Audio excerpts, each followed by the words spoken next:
It's incredible. It's a place to go where our top minds spend years researching vaccines and treatments for all kinds of viruses and partnering with academia and industry to prepare for the next one, because there will be others. HIV, influenza, SARS, MERS, West Nile, Zika, Ebola, and today, COVID-19. To all of you, your work made possible the remarkably rapid development of COVID-19 vaccines we have today. It's incredible. Initially, people were talking years, if not decades, before we'd have a vaccine. On behalf of a grateful nation, and I don't say that lightly, on behalf of a grateful nation, I want to thank you and your families for your work and your sacrifice. For there is no doubt your families sacrificed a great deal for the endless hours you put in to save the rest of us. And I know it wasn't easy.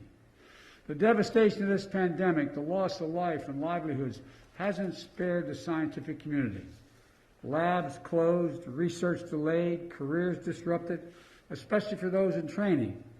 Yet with every moment of despair in this past year, you and all the heroes and heroines on the front lines and the frontiers of this pandemic remind us who we are. We are America. We never give up.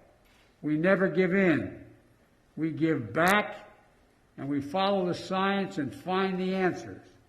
That's what all of you do here. That's what we've seen all across the country. The scientific community repurposed labs to work on COVID-19, develop therapeutics, new diagnostic technologies, and vaccines in record time.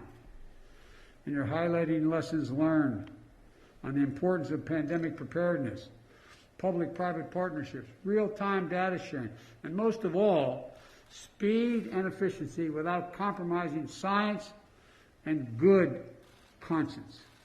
Look, you're an incredible group of people. I've been out here many times trying to help you, trying to help my son who passed away with cancer.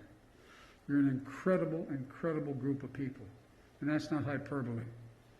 We still have a long way to go. It's no secret that the vaccination program was in much worse shape than my team and I anticipated. We were under the impression and been told that we had a lot more resources than we did when we came into office. We've only been here 3 weeks, but we've learned a great deal in those 3 weeks. While scientists did their job in discovering vaccines in record time, my predecessor, be very blunt about it, did not do his job in getting ready for the massive challenge of vaccinating hundreds of millions of Americans. He didn't order enough vaccines. He didn't mobilize enough people to administer the shots. He didn't set up the federal vaccine centers where eligible people could go and get their shots. When I became president 3 weeks ago, America had no plan to vaccinate most of the country. It was a big mess. It's going to take time to fix, to be blunt with you. I promised when I did my inaugural address that I'll always be straight with you, give it to you straight from the shoulder. I will not walk away when we make a mistake. I'll acknowledge it and tell you the truth. We started on day one. We won't have everything fixed for a while, but we're going to fix it. First, the vaccine. I know people want confidence that it's safe. Well, listen to Dr. Fauci. I did. I got my shots. My wife Jill did. Kamala did. And her husband Doug did. So, Dr. Fauci and Dr. Collins got it also. It's safe. And we need more people to get vaccinated to beat this pandemic. That's why in the first 3 weeks that I've been in office, we've increased the supply of weekly vaccine shipments to the states by almost 30%. That means millions more Americans will get vaccinated in February than the previous administration was on track to do. But that's just the start. We bought more vaccines. 2 weeks ago, I directed Jeff Zients, who's here with me, my COVID-19 response coordinator, to work with the Department of Health and Human Services to purchase more vaccines.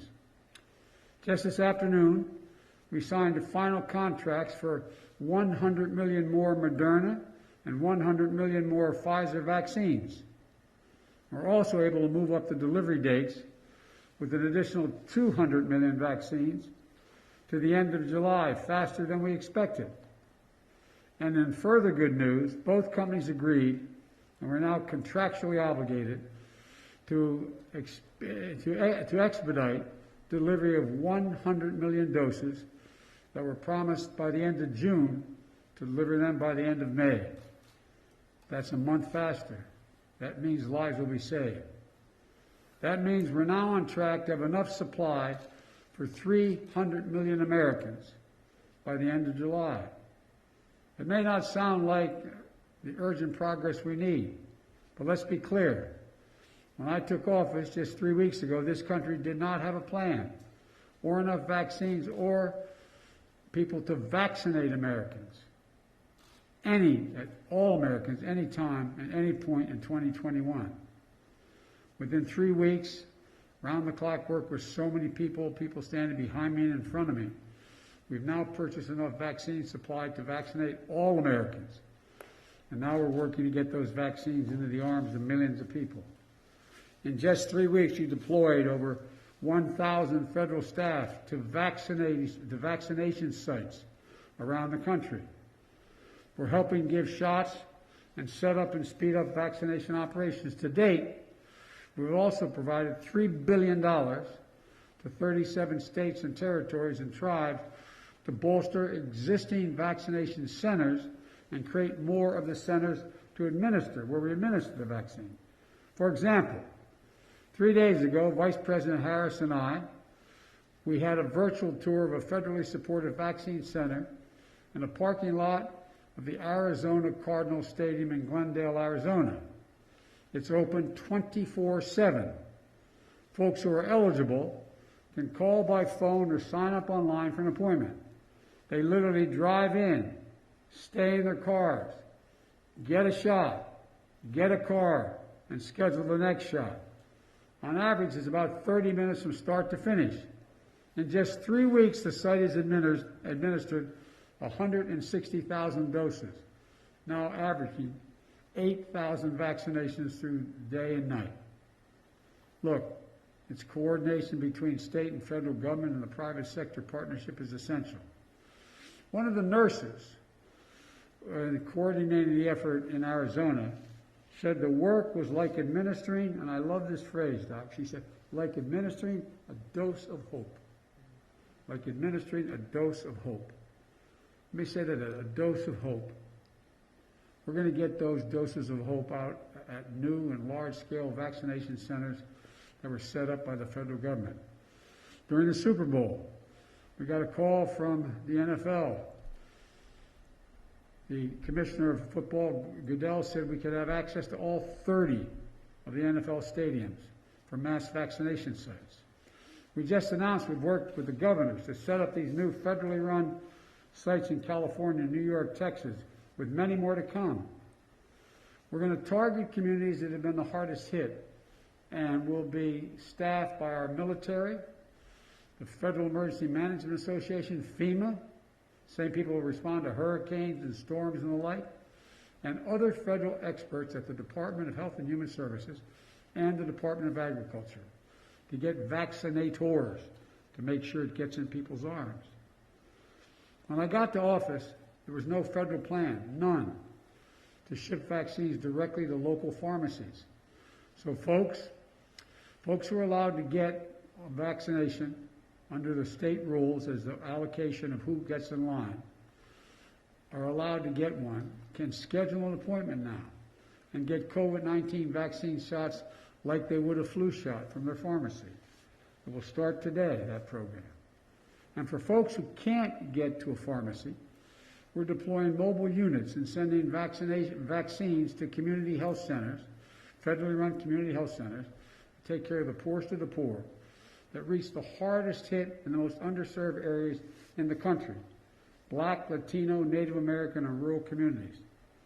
This is an important piece to ensure racial equity remains at the center of our COVID-19 response, which is something I know Dr. Collins and Dr. Fauci are focused on as well.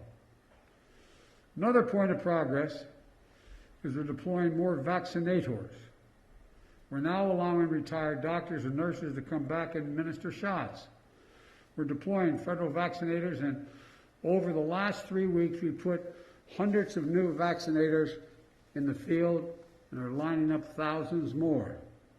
These include medical personnel from our Commissioned Corps at the Department of Health and Human Services, as well as personnel from FEMA, the Defense Department, and more departments to come. All told, we're on track to surpass the goal I set on day one. When I was sworn in, just before I was sworn in, I indicated that my hope was to administer 100 million shots in the first 100 days of our term.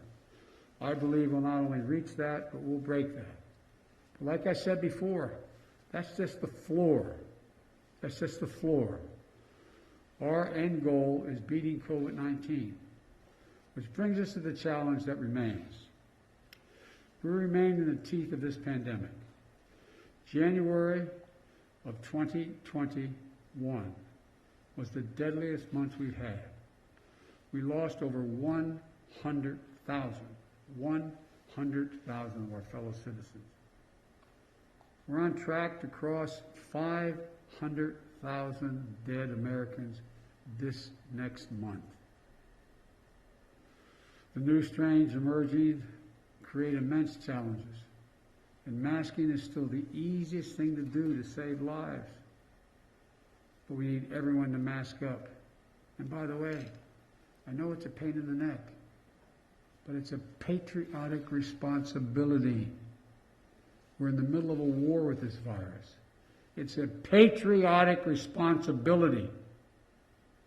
Not only should you care about your family, you care about your fellow Americans. You realize more people have died in the last 12 months than died in all 4 years in World War II? All 4 years. That's why I asked what the full extent of my authority as President of the United States could be. I signed an executive order that required masking on all federal property, on modes of travel like planes, trains, and buses to cross interstate commerce. And I've been calling on governors, Republican and Democrat, mayors, Republican and Democrat, and local officials to institute mask mandates within their jurisdictions. We need everyone to do their part for themselves, for their loved ones, and yes, for their country. Mask up, America. Mask up. And to really get ahead of this pandemic instead of chasing it, we need Congress to pass my American Rescue Plan. I'm grateful that the Senate and the House are moving quickly, and my hope is that we'll get Republicans as well as Democrats to support us. But we can't wait.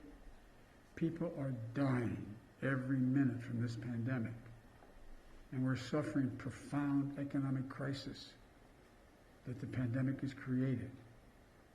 Every major economist in the country, left, right, and center, says we can't go big enough here. That if we want to get our economy back in shape, we've got to move quickly.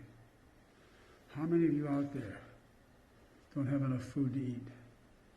How many of you out there are worried whether you can pay next month's rent or pay your mortgage?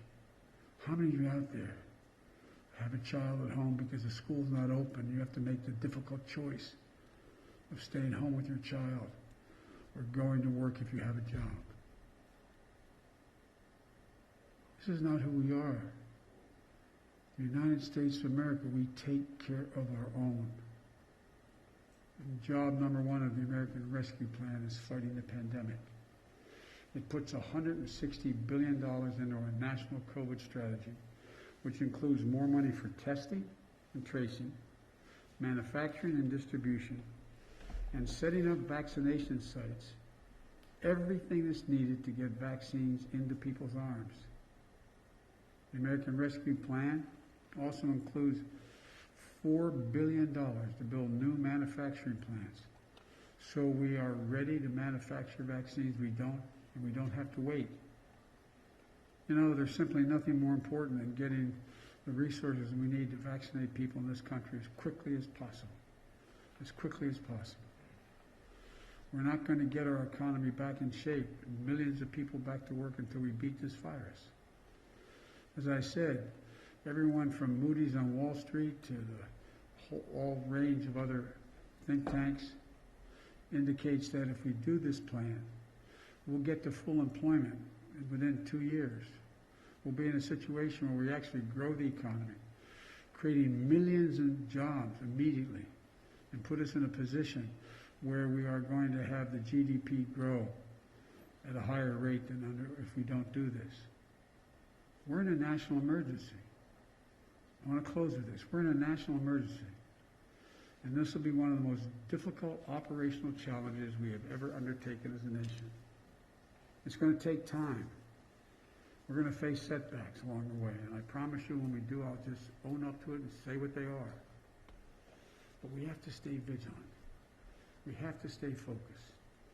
And for God's sakes, we have to remember who we are. We are the United States of America. We can do this. We have the resources. We just have to choose to use them. We have to do what all of you do here at NIH and across the scientific community. Keep the faith with purpose, vision, and with every dose of hope we have. Folks, remember, like I said, this is America. We have never, never, never failed. We've decided to stand together and act together. That's who we are. That's not chauvinism, that's just a fact. We've never failed when we stood together. If there's ever a time we need to stand together, it's now. May God bless you all. And may God bless everyone here at NIH, all the doctors, scientists, and researchers fighting this pandemic and saving lives. And may God protect our troops. Thank you very, very much. You're the best America has to offer here at NIH. Thank you from the bottom of my heart.